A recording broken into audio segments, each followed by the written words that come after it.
She gave me back something I thought I'd lost forever. The ability to see mercy as strength, not weakness.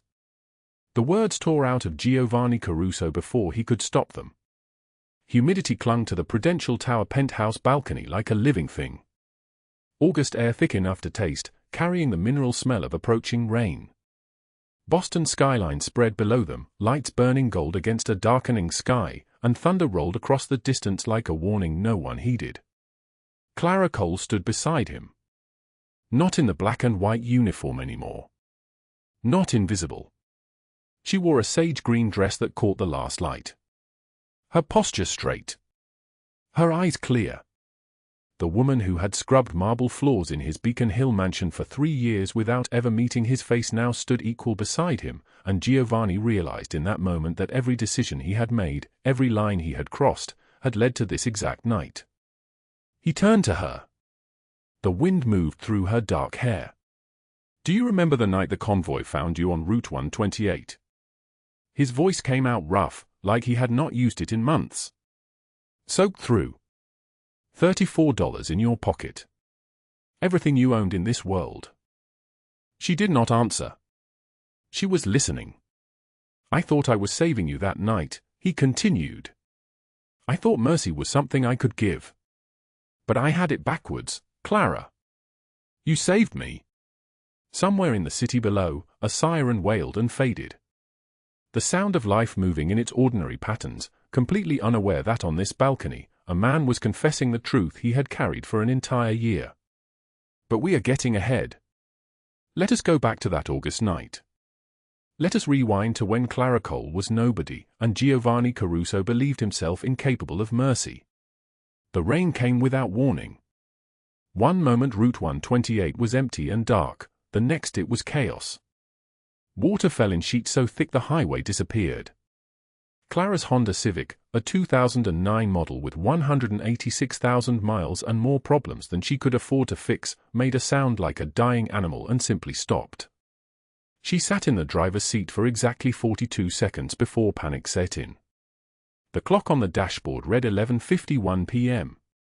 She was supposed to be home 3 hours ago, but the dinner shift at Mocchetti's had run long, and she needed the tips. Every dollar mattered. Every single one. She turned the key. The engine cranked but would not turn over. Again. Nothing. The headlights flickered once and died. Clara sat in the darkness. Rain hammered the roof like 1,000 fists demanding entry. She was wearing her maid's uniform because she had driven straight from the mansion on Beacon Hill without time to change. Black dress, white apron, the uniform hanging on her like a costume she had never agreed to wear. Her hand shook as she reached into her purse. $34. A credit card maxed out at $4,200. A library card. A crumpled receipt from 2 weeks ago when she had bought groceries on sale. That was everything. She did not have roadside assistance. She did not have a phone plan that included enough minutes. She had a flip phone with $7 of prepaid minutes remaining, and the number she knew by heart was for the landlord, not for rescue. Clara stepped out into the rain. The water was warm, which somehow made it worse. It ran down her face, her neck, soaking through the cotton of her uniform. A car passed heading south, its headlights cutting through the downpour for one moment before swallowing her in darkness again. The driver did not slow. She stood beside the Civic with her arms wrapped around herself, shivering despite the August heat. The highway stretched empty in both directions. She thought about walking. She thought about sitting back in the car and waiting. She thought about what would happen if no one came, if she simply disappeared into this rain, if the universe decided she had suffered enough and just took her away.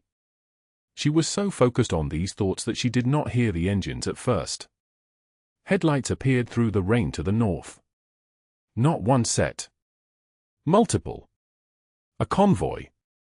She could see the silhouettes of at least 3, maybe 4 vehicles moving in tight formation.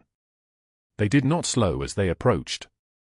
They were coming fast, cutting through the downpour like they knew exactly where they were going. The lead vehicle was a black SUV with darkened windows. It pulled up behind her Civic, and the road suddenly felt very small. Doors opened. 2 men stepped out. Tall, broad-shouldered, wearing dark suits that fit like they had cost more than the Civic was worth. One had a scar running from his left temple down to his jaw. The other had silver threading through his dark hair at the temples. Tony and Gino. Giovanni Caruso's men. They did not approach her immediately. They simply stood in the rain, watching, while a third figure emerged from the lead vehicle. He was tall. 6'2", with a kind of presence that made the highway feel smaller. Dark hair, graying at the sides. A face that had been handsome once but had been weathered by something darker than age. He wore a charcoal suit with an open white shirt, and over it all, a cashmere coat worth more money than Clara had earned in 3 months of double shifts at the mansion. He walked toward her slowly. Clara recognized him instantly. She had never seen him in person, but she had seen his photograph in the society pages of the Boston Globe, and she had heard the staff whispering his name in the Beacon Hill mansion where she cleaned. Giovanni Caruso. The man who owned the house where she worked. The man who paid her salary without ever acknowledging that she existed. "Your vehicle," he said. His voice was low, measured, like a man accustomed to being obeyed. "It is no longer functional." It was not a question. "No," Clara managed. Her voice came out barely a whisper, trembling like a candle in the wind. "The engine it stopped."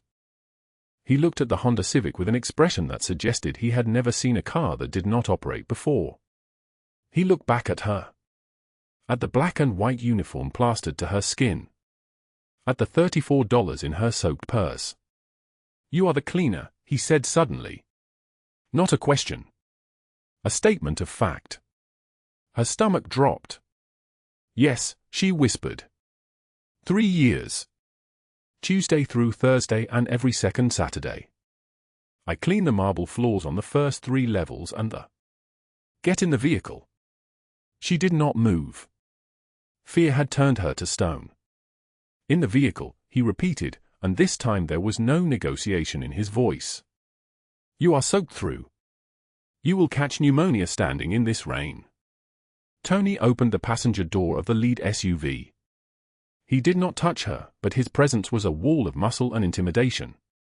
Clara found her legs moving without her permission. She crossed the rain-slicked asphalt and climbed into the back seat of the vehicle, water dripping onto the leather interior. Giovanni Caruso did not sit beside her. He took the passenger seat in the front. The SUV pulled smoothly onto Route 128 heading south, and the other 2 vehicles fell in behind. Inside the cabin, the air conditioning raised goosebumps on her wet skin. She was shivering so badly she could barely control it. Rain dripped from her hair onto the leather seat. "There is a blanket," Giovanni said without turning around. "Behind you." On the seat. She found it. Cashmere. Soft. Worth more than her monthly rent. She pulled it around her shoulders and felt the trembling begin to slow. The highway unwound before them. The rain continued.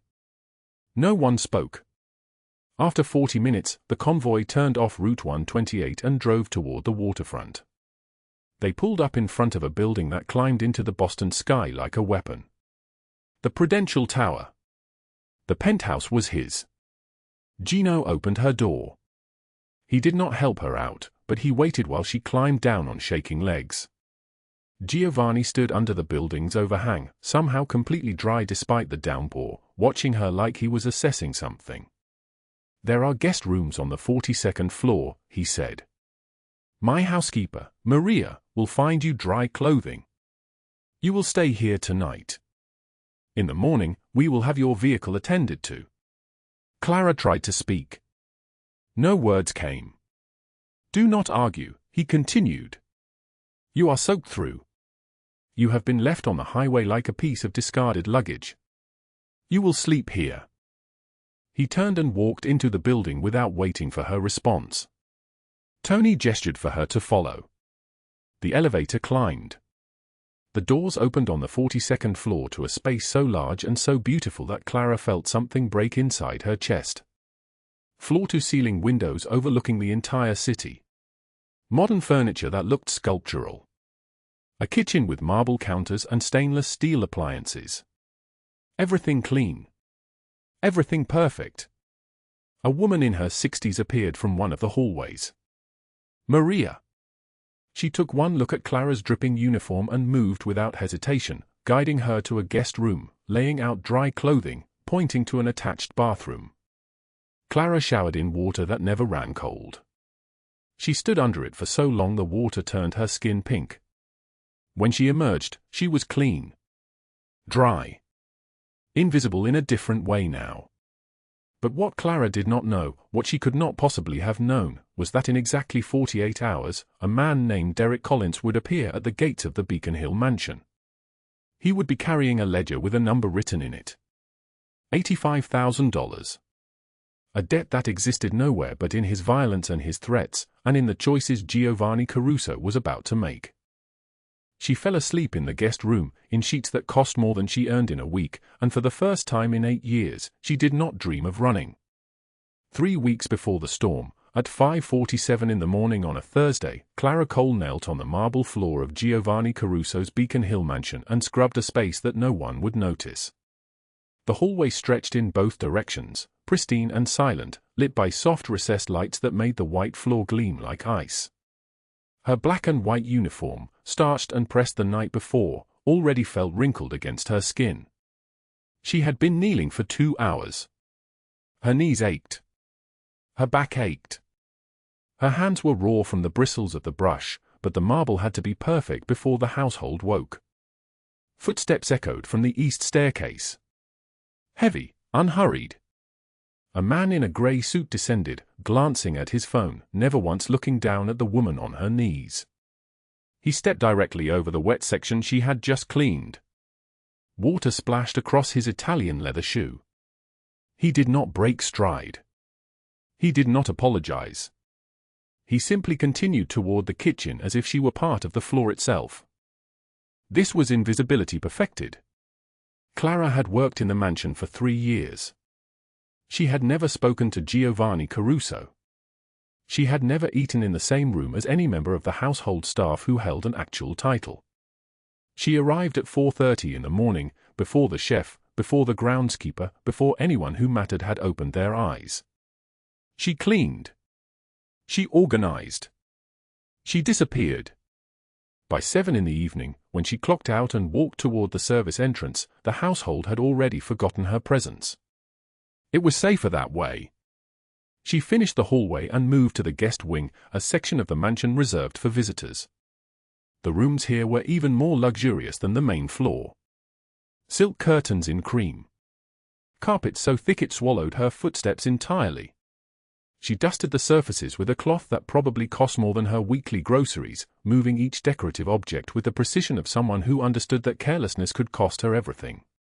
At 6:15, she heard voices from the kitchen. The household was beginning to wake. Clara moved faster, her hands efficient, her movements practiced. 2 maids passed her in the hallway without acknowledgement. One of them, Margaret, said something under her breath that made the other one laugh. Clara did not ask what the joke was. She never asked. She simply continued working, her head down, her uniform spotless, her presence a ghost's presence. By 7, she had finished the guest wing and moved to the main staircase. This was always the last section before she clocked out. As she scrubbed the marble steps, she heard voices from the dining room below. Raised voices. Arguing. "You cannot keep putting this off, Giovanni." A woman's voice, sharp and edged with frustration. "Catherine has asked 3 times now." 3. "She is your sister. She wants to know you still remember she exists." Giovanni's voice was steady, calm, the way a man speaks when he has already made a decision and does not care if others agree. "Catherine is coming next week. The arrangements are made. She is blind, Giovanni.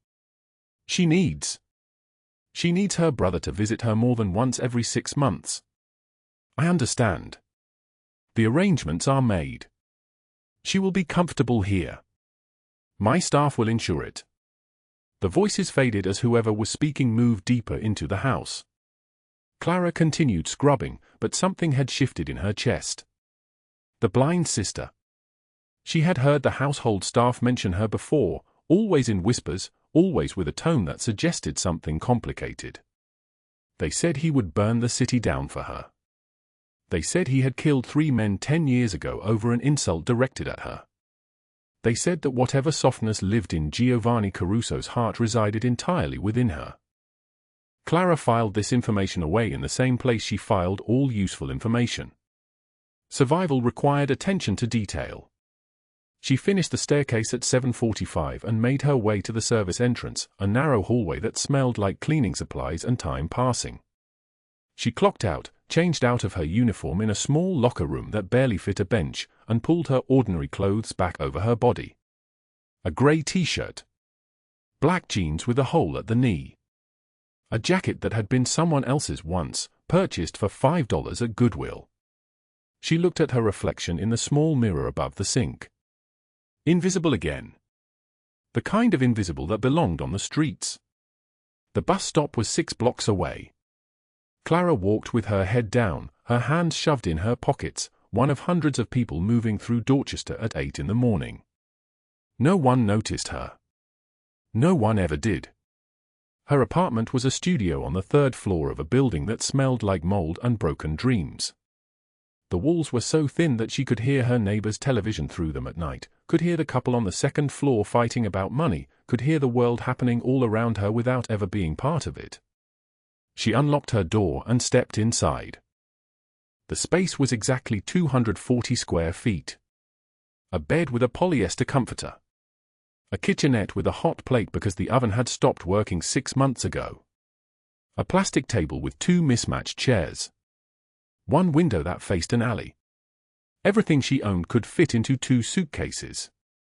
Clara sat at the plastic table and pulled out the envelope where she kept her money. $34. It had to last until Friday's paycheck, which meant no coffee, no transportation beyond the bus pass, no food except what she could steal from the mansion's kitchen. She was counting the bills for the 2nd time when her phone buzzed. A text message from an unknown number that she knew with absolute certainty. Derek Collins, her landlord. Rent's going up. Come see me tomorrow. We'll work something out. She deleted the message. Then she opened her phone's deleted folder and deleted it again. 8 years ago, rent had gone up for the first time. She had been new to the building then, fresh off a Greyhound bus from upstate, desperate for any place that would take her without a security deposit. Derek had shown her the apartment on a Thursday afternoon. It was small even then, dark, with a window that did not quite close. She had wept when she saw it because it was the first place that was hers. First month and last month, he had said, standing too close, his breath smelling of whiskey though it was only 2 in the afternoon. And we'll work out a payment plan for the deposit. She had agreed. She had always agreed. The first time had been in the basement laundry room. She had been washing her work uniforms, and he had come down saying he needed to check on the water heater. He had locked the door behind him. She had not screamed because she had learned by then that no one came when women screamed. She had simply endured it, and afterward, she had pulled down her shirt and looked at herself in the laundry room mirror and thought about how a person could disappear while still standing upright. The 2nd time had been worse. And the 3rd time. By the 4th time, she had stopped counting.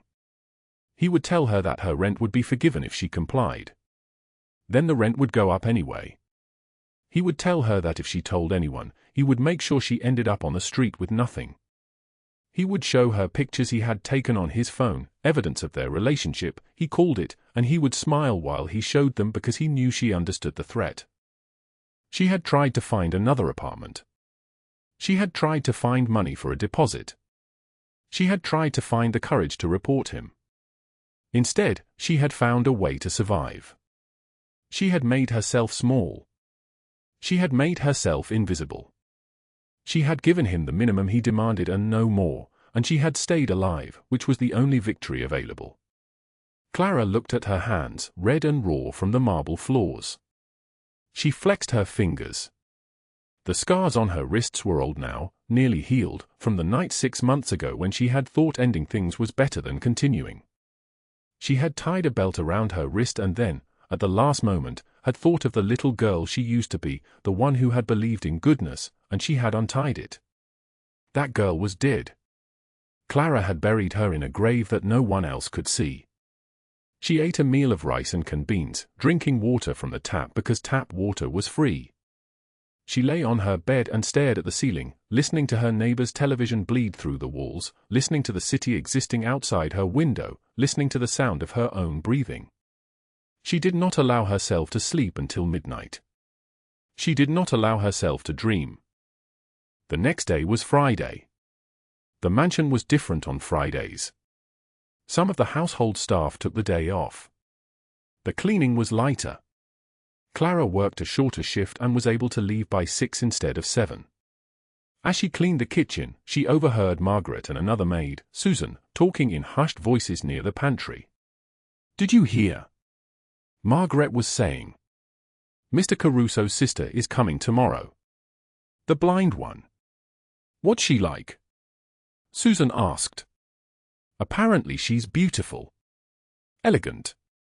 Rich like him.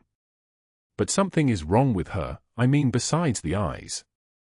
I heard from someone who heard from someone that she has a child. An illegitimate child. Some scandal with a man who abandoned them both." "How old?" "The child? 5 or 6, I think. A girl." Clara filed this information away too. The blind sister with a child. A daughter. Someone loved enough that Giovanni Caruso would rearrange the entire household for her arrival. By 6 o'clock, Clara had clocked out and was walking toward the bus stop. The evening was warm, humid, the sky turning gray at the edges. Rain was coming. She could smell it in the air, that particular scent of humidity and electricity. The weather report had mentioned a storm for tomorrow evening, but Clara did not think about tomorrow. She thought about surviving today, and then about surviving the next day, and so on, indefinitely, until somehow the time had passed and she was old and it was over. The bus was crowded with people leaving work. Clara sat in a seat by the window and watched Dorchester pass by. Empty storefronts. Chain-link fences. A park where children played under the watch of tired mothers. A church with a sign that said all are welcome here, and she wondered if that was true, if anyone was actually welcome anywhere, or if some people were born to be invisible and there was nothing to be done about it. By the time she reached her apartment, it was 6:45. She had $17 left. She would not be paid until Friday evening, which was 6 days away. She counted what food she had: rice, canned beans, a jar of peanut butter, a loaf of bread going hard. It would stretch if she was careful. She was always careful. At 7:15, her phone buzzed again. "Derek Collins, tomorrow. 2 p.m. Don't make me come looking." She deleted the message. She did not respond. Responding only made things worse. That night, she lay in her bed and listened to the wind picking up outside her window. The storm was coming. She could hear it in the way the building creaked, in the way the old glass rattled in its frame. Tomorrow she would see Derek Collins. She would go to whatever room he chose. She would endure what he required. She would come home and shower until her skin was red and sore. And then she would survive the next day. This was her life. This was all her life would ever be. What she did not know, what she could not possibly have imagined, was that on that highway, in exactly 24 hours, a black Mercedes would pull over during a downpour. A man would emerge from the passenger seat. A woman would be shivering beside a dead car, and everything would change because someone finally looked at her and saw something other than nobody. But that was tomorrow. Tonight, Clara Cole was alone in her studio apartment listening to the wind, and she was still invisible, still trapped, still counting the days until the counting no longer mattered. The storm was coming. She could hear it gathering in the darkness outside her window, could feel it in the pressure of the air, the way the temperature dropped degree by degree. And tomorrow the rain would fall, and the next day the sun would rise, and she would survive, the way she always did, the way she had learned to do when she was so young she did not yet know that some people's lives were meant to be more than endurance. The rain hammered against the Honda Civic's windshield in sheets, August heat turning the water into steam that rose from the highway pavement like breath from a dying thing. Clara Cole's hands gripped the steering wheel at 10 and 2, the way her high school driver's education teacher had taught her 15 years ago, back when her life still contained possibilities. The dashboard temperature gauge read 87 degrees, but the engine temperature was climbing. Red light. Then orange. Then the car simply stopped responding, rolling to a dead halt on the shoulder of Route 128 with a sound like a sigh. She turned the key. Nothing. Again.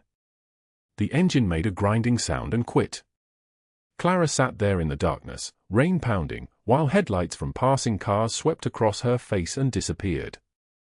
She was soaked within minutes despite barely opening the door to check the engine. Water dripped from her hair down the back of her neck. Her maid's uniform, black and white like a funeral, clung to her skin. She had $34 in her purse. The nearest tow truck would cost at least $150. She got out and started walking. The rain fell harder, turning Route 128 into a river of moving metal and noise. A truck passed so close the displaced air nearly knocked her sideways, the driver not even glancing at her. Another car. Then another. Hours seemed to compress into minutes, or maybe minutes stretched into hours. Clara had lost the ability to distinguish between them sometime around midnight, when survival narrowed her world to one simple fact: she was 8 miles from the nearest exit, soaked through, and the temperature was dropping. Thunder cracked overhead. The sound was so loud it seemed to split the sky open. A convoy of 3 black SUVs approached from the north, moving fast despite the weather. The lead vehicle slowed. Through the rain-streaked window, Clara could see figures in dark suits, could see the driver gesturing to the passenger seat. The middle SUV pulled over first, tires hissing on the wet asphalt. A man stepped out into the downpour. Giovanni Caruso was tall, 6'1", with dark hair silvered at the temples and eyes the color of storm clouds. His suit was Italian silk that cost more than Clara made in a month, and it was soaked through within seconds. His leather shoes, which probably cost $800, splashed through puddles.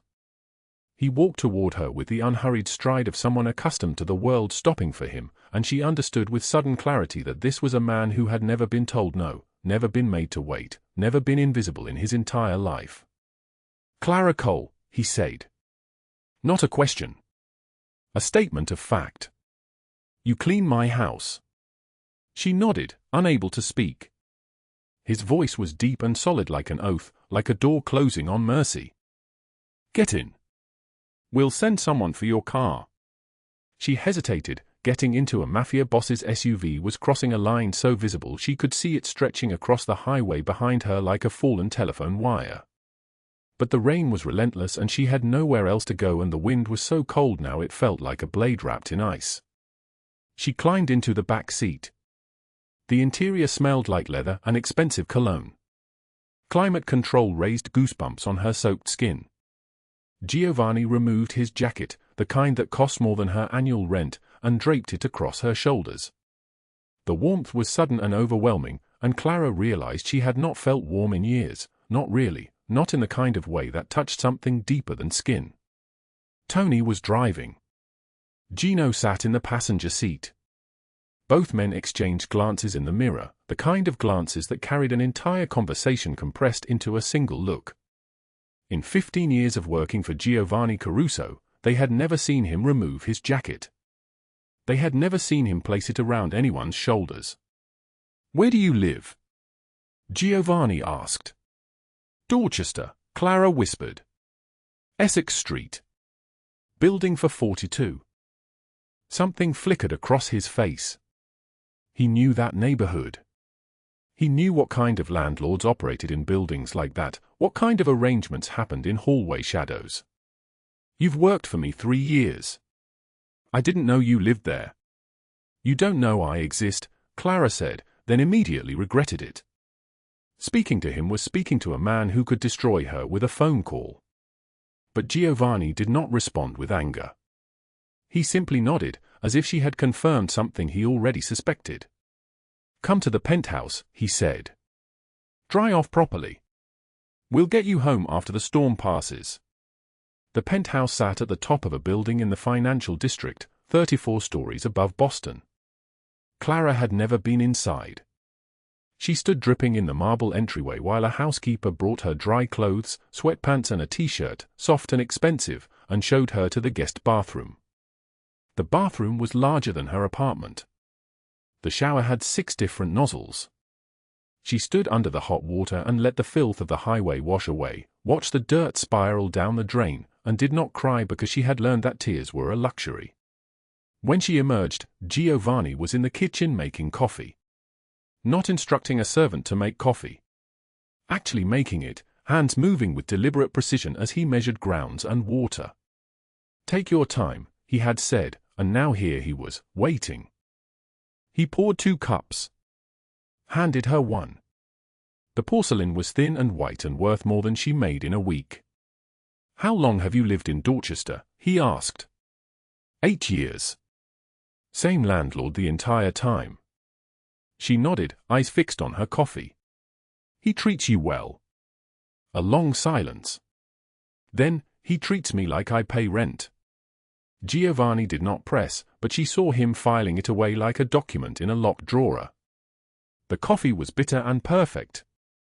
They stood in his kitchen while Boston's skyline lit up beyond the windows, rain streaming down the glass, and Clara understood that something had shifted, though she could not yet name what it was. By morning, everything was different. Catherine Mercer arrived at the Beacon Hill mansion at 7 o'clock sharp, dressed in a cream-colored suit that coordinated with her ice-blue eyes. She moved through the halls as if she owned them, which in a sense she did, 3 slum properties in Dorchester, a silent partnership with Derek Collins, financial instruments buried so deep they would take a forensic accountant years to untangle. Catherine made it her business to know everything about Giovanni Caruso's household. She had sources everywhere. So when the car service dropped Clara at the service entrance at 7:15, still wearing borrowed clothes because her uniform was still soaking in a plastic bag in Giovanni's penthouse, Catherine was already standing near the kitchen window with her coffee, watching. The pieces arranged themselves in her mind like a chessboard mid-game. Young maid. Mafia boss. Overnight visit. Catherine smiled, a smile that never reached her eyes, and began to walk. By noon, the whispers had reached every corner of the household. The head housekeeper cornered Clara in the linen closet, her voice dripping with contempt. "I don't know what you think you're doing with Mr. Caruso, but girls like you don't belong in his world. One more mistake and you're gone. He'll throw you out like yesterday's trash, and nobody's going to care what happens to you." Clara said nothing. Just returned to scrubbing floors, her face burning with shame that was not hers to carry. At 4:30 that afternoon, Derek Collins appeared at the service entrance like a storm front moving inland. Heavyset, nicotine-stained fingers, a smile that never reached his eyes. He backed her into the corner between the recycling bins and the wall. "Heard you've been riding around in fancy cars, Clara. Moving up in the world." His voice was casual but his body was a threat, solid and immovable. She tried to move past him. He blocked her path. "You owe me. I paid rent. I'm current. Rent's not the only debt, sweetheart. 8 years I've kept you housed when nobody else would touch you. That's worth something. $85,000, to be exact. You have 10 days. He pressed a piece of paper into her hand. His fingers were cold. The paper was handwritten, the numbers growing exponentially, late fees that never existed, maintenance charges for repairs he never made, interest compounded weekly. The total was impossible. 10 days, Clara, he whispered, his breath like cigarette smoke. Or I burn down everything you got left. Then he was gone, disappearing down the alley between buildings, and Clara stood there shaking, the list crumpling in her fist like a death sentence.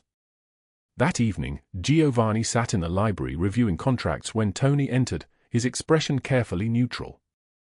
"Boss, there was an incident at the service entrance today." Derek Collins showed up, confronted one of the maids. Giovanni looked up sharply. "Which maid?" "Clara Cole." The reaction was immediate and glacial. Giovanni set down his pen with deliberate care.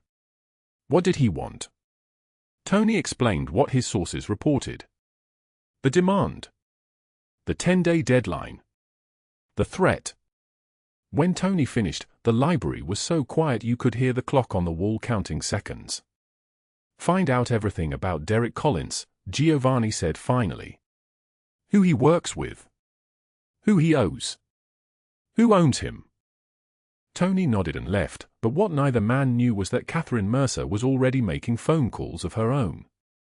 That night at 9:30, Giovanni found Clara in the servants' dining room sitting alone with a cup of cold tea, the handwritten list spread before her like a map of her own destruction.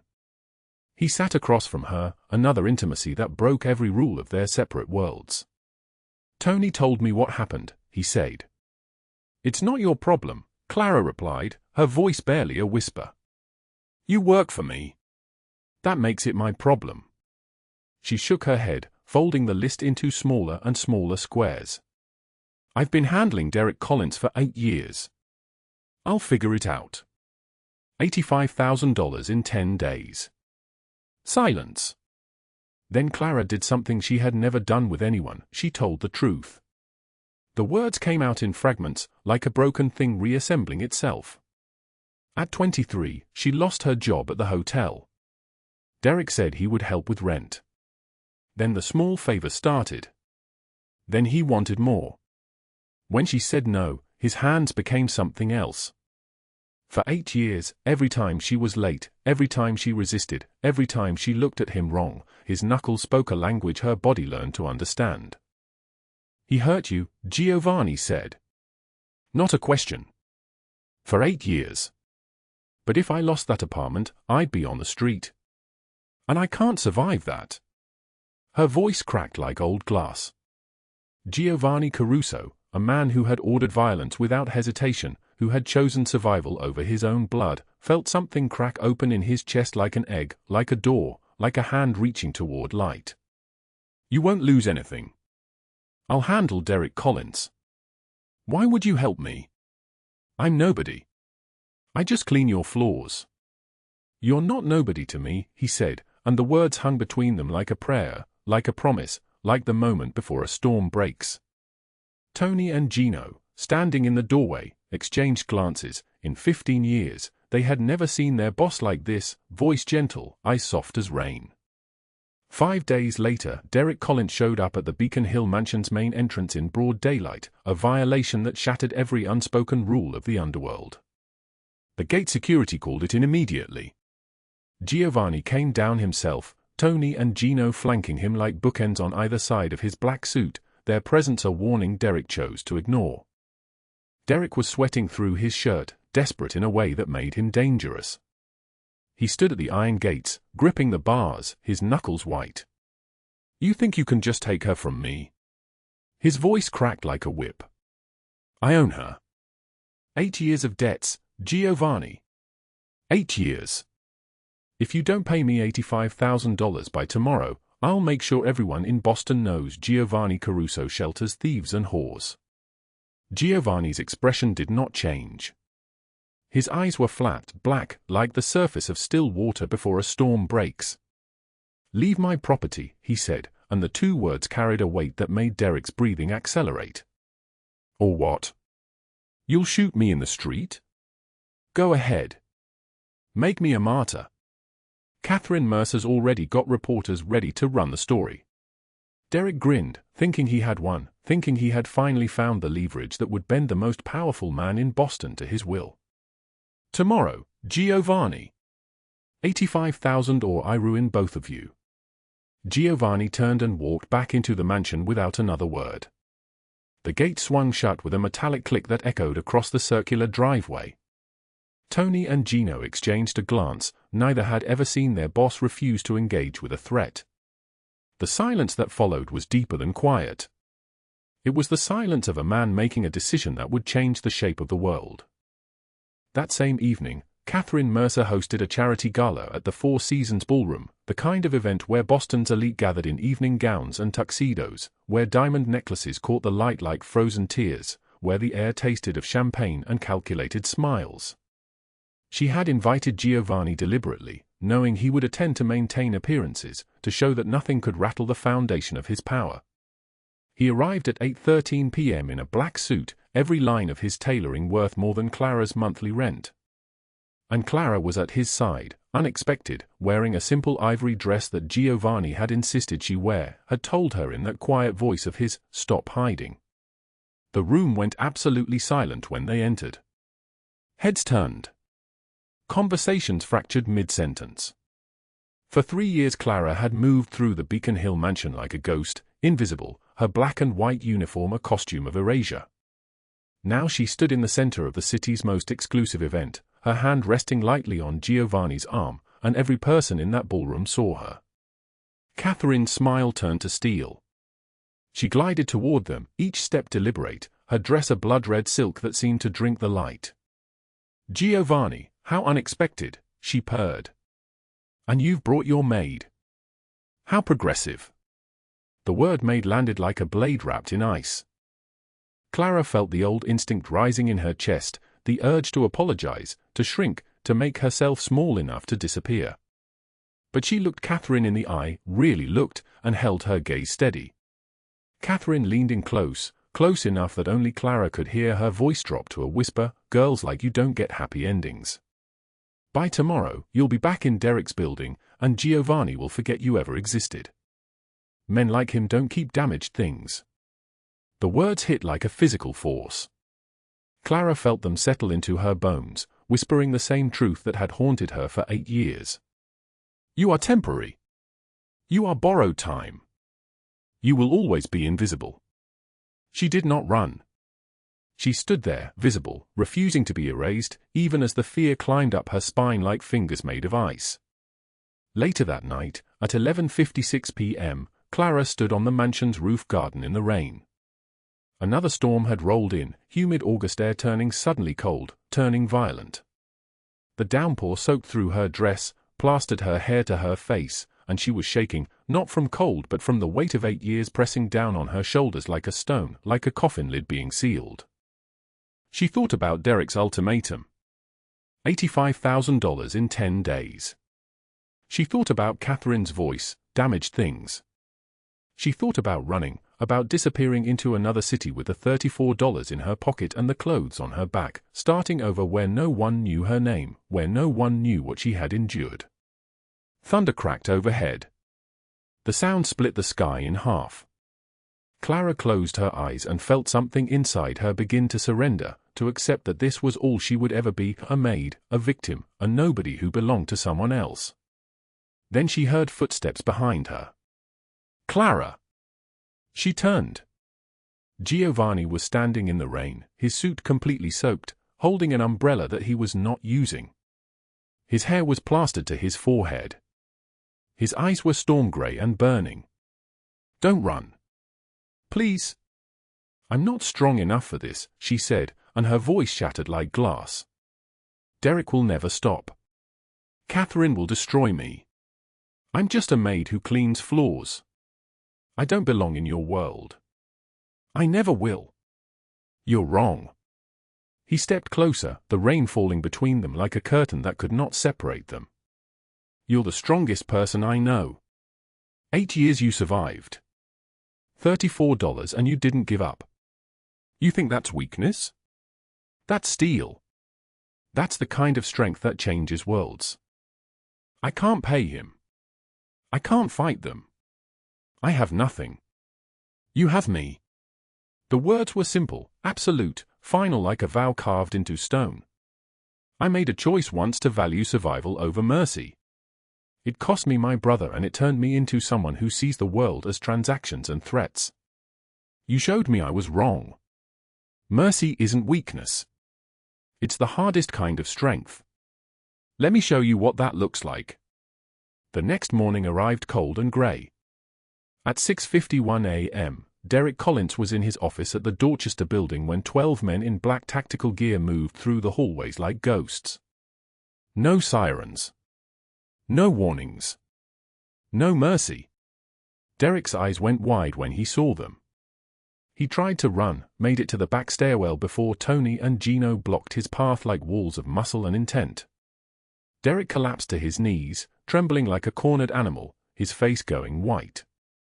"Wait, we can negotiate," he pleaded, his voice breaking into fragments. "I'll forget the debt. I'll leave Clara alone. I'll disappear." "Just..." "Too late," Tony said flatly. They dragged Derek through the emergency exit and into the alley where a black sedan idled, its engine running low and patient like a predator breathing. Derek screamed, begged, thrashed, but his voice was swallowed by the rain and the sound of his own braking. The sedan doors opened. He was thrown inside. The doors slammed shut with a sound like a coffin closing. The sedan drove away, heading south toward Providence, toward the territory of the Ricky Syndicate, the family that had waited years for leverage against Catherine Mercer. Derek Collins, Catherine's silent partner in every scheme, was a gift wrapped in opportunity. No one ever saw him walk out of that alley alive. That same morning at 9:13 a.m., FBI agents in windbreakers swung through Catherine Mercer's penthouse office with a federal warrant gripped in their hands. Financial crimes. Racketeering. Conspiracy. The evidence had appeared in their inbox from an anonymous source, documentation of her slum properties, her extortion networks, her connections to men like Derek Collins. Someone had fed the Ricky Syndicate every secret she had ever buried. The Ricky Syndicate had fed those secrets to federal agents they had cultivated for years. Catherine's face went white as they handcuffed her in front of her assistant, her lawyers, the news cameras that somehow arrived at precisely the right moment to capture her perp walk in real time. "This is Giovanni Caruso," she screamed as they led her toward the elevator. "He's behind this. He's behind all of it." But her voice echoed in an empty office. By noon, her assets were frozen. Her properties seized. Her name a scandal across every Boston newspaper. By evening, she was booked into federal custody, facing 40 years minimum. She became a ghost while she was still breathing. That afternoon, Giovanni found Clara in the mansion's east wing, on her knees, scrubbing the same marble floors she had cleaned for 3 years. She was still working, even though he had told her she did not need to work anymore, that he was handling everything. She looked up when he entered, the scrub brush still in her trembling hands. "Derek," she asked. "Gone. He won't hurt you again." "Catherine." "Federal custody. 40 years." Clara sat back on her heels, the brush falling from her fingers, trying to process that the two people who had controlled her life through fear were simply gone. Not dead. Gone. Erased. Powerless. "Why did you do this?" she whispered. Giovanni held out his hand. She took it, let him pull her to her feet. For the first time in 8 years, Clara Cole stood straight, no longer bent under the weight of someone else's cruelty. For the first time in 8 years, she was not anyone's prisoner. "Because," he said, "you saved something in me I thought was dead. And because no one should spend 8 years invisible."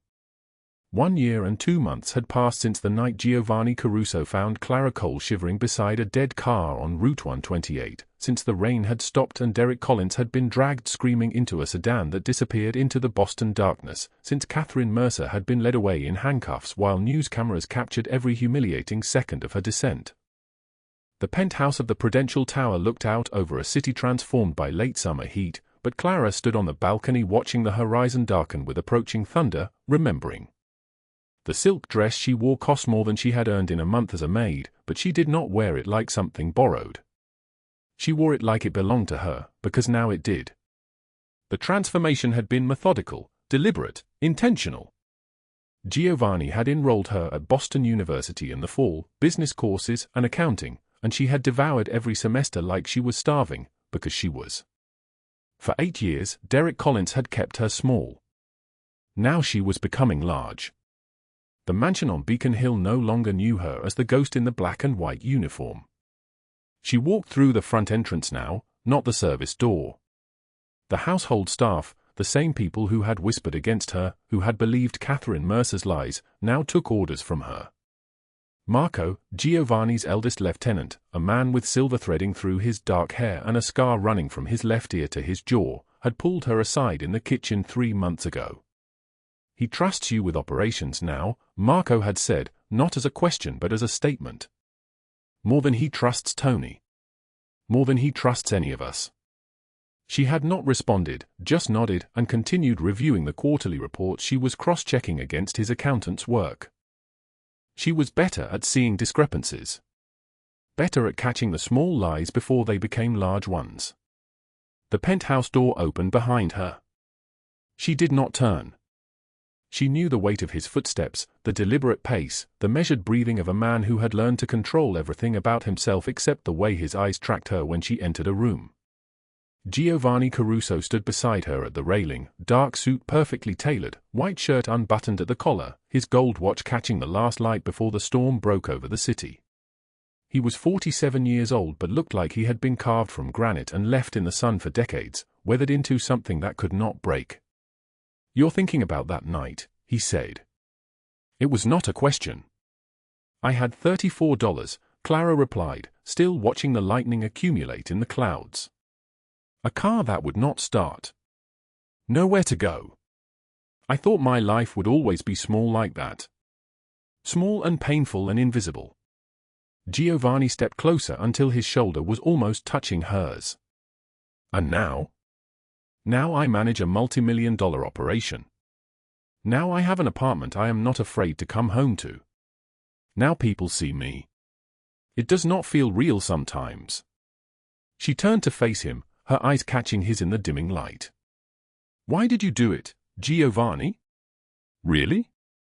You could have given me money, sent me away, let me disappear. Why did you fight for me?" The silence stretched between them like a held breath. Thunder rolled across the distant skyline, and Giovanni was quiet for so long that Clara thought he would not answer. "But he did. Because you gave me back something I thought I had lost forever. The ability to see mercy as strength instead of weakness.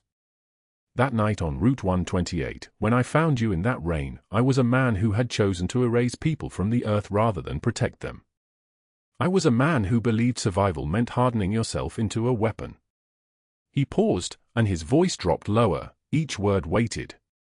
"You showed me that choosing to care about someone does not make you weak. It makes you human." Clara's eyes filled with tears, but she was smiling. "I did not save you. You saved me. We saved each other." He reached out and gently touched her face, his thumb brushing away a tear. The gesture was so tender that it seemed impossible it came from the hands of a man who had dismantled his enemies with a single phone call. She leaned into his touch, and the moment held them both suspended. Then she kissed him. It was soft at first, questioning, then deeper, a year of unspoken feelings pouring into that single contact, a year of transformation and trust and choosing each other every day despite the darkness that still lived in the corners of their lives. When they pulled apart, Giovanni whispered, "Sometimes the people who seem invisible carry the greatest light." Clara laughed, a sound of pure joy that the old version of her, the version who scrubbed marble floors while being treated like a ghost, would not have recognized as coming from her own throat. "Is that your closing line?" "It is the truth."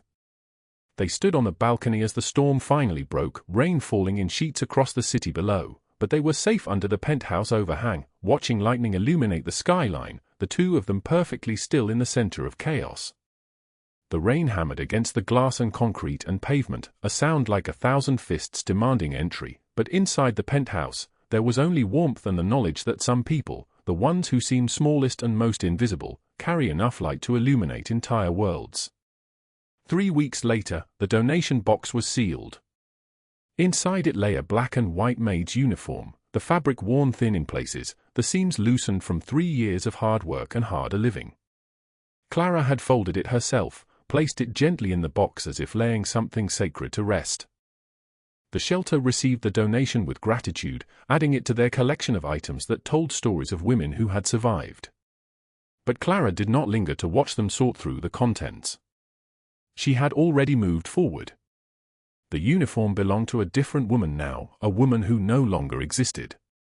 The woman standing in her place wore a charcoal grey suit that cost more than the old version of her had earned in 6 months. Her hair was styled in waves that framed her face, her posture upright, her eyes clear. At Boston University's graduation ceremony, Clara Cole had accepted her degree in business administration, summa cum laude, while Giovanni sat in the audience with Marco and Gino, watching her walk across that stage like she owned the world. She did it, Marco had whispered to Giovanni. She did, Giovanni agreed. She was always going to. The night of the gala at the Four Seasons, the same ballroom where Catherine Mercer had once humiliated Clara in front of 200 of Boston's most ruthless people, Clara arrived on Giovanni's arm. The room did not go silent with judgment this time. It went silent with respect. Society women who had once sneered now approached her, asking about her work, her education, the miraculous transformation of a maid into an operations manager. One woman, a former friend of Catherine Mercer's, leaned close and whispered, "You really took down Catherine Mercer." Clara's voice was steady, quiet, but it carried the weight of 8 years of survival. "No. I survived her. There is a difference. Taking her down was Giovanni's choice. Surviving her was mine." The woman retreated, properly chastised, and Clara turned back to the dance floor where Giovanni was waiting, his hand extended, ready to pull her into his arms. In a visiting room at the Federal Penitentiary in Otisville, New York, Giovanni sat across from his brother Marco, the same Marco whose betrayal had cost the family millions, who was serving 20 years for racketeering and conspiracy. The plexiglass between them was scratched and stained, a barrier that had nothing to do with preventing violence and everything to do with preventing hope. Marco spoke first. "I heard you took down the Mercer woman. That took guts." "I learned something," Giovanni replied, his voice steady. "Mercy and strength are not opposites. I learned that from someone who survived 8 years of hell with $34 in her pocket and never gave up." "From who?" Marco's eyes narrowed. "You were never the merciful type." "From Clara Cole. She taught me that protecting people is not weakness. It is the hardest strength there is." Marco was quiet, processing this version of his brother who had emerged from the darkness carrying light. He placed his hand against the plexiglass, and Giovanni mirrored the gesture, their palms separated by a thin barrier of reinforced acrylic. It was not forgiveness. It was something smaller and more fragile and infinitely more important. It was a start. If this story moved you, drop a like and share it with someone who needs to remember that their worth is not defined by who has tried to break them. Subscribe because tomorrow we have another story about a woman who refused to stay invisible and what happened when the most dangerous man in the city decided she was worth protecting. Comment below, have you ever felt invisible? What gave you the strength to stand up and be seen? Your story matters. Every comment you leave is precious to us, a reminder that these stories mean something. We wish you good health, a joyful life, and days filled with peace and happiness. No matter how hard life gets, remember that after the rain, the sky clears. Thank you for staying with us until the very end. We will see you again in the next video. Goodbye.